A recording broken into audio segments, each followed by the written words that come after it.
How to play MOV files on Windows 10. Hi everyone, it's Sophia to assist you today without any delay. Let's jump right in. First, open Files and Folders.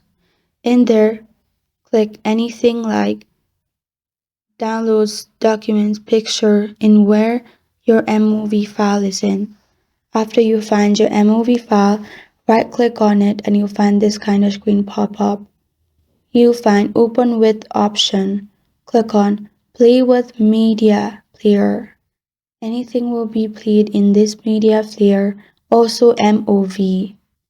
You can simply play your MOV in here or simply open your MOV files on media player. And that's how you play MOV files on Windows 10. Thank you for joining me today. If this video helps you out, please leave a like and subscribe for more.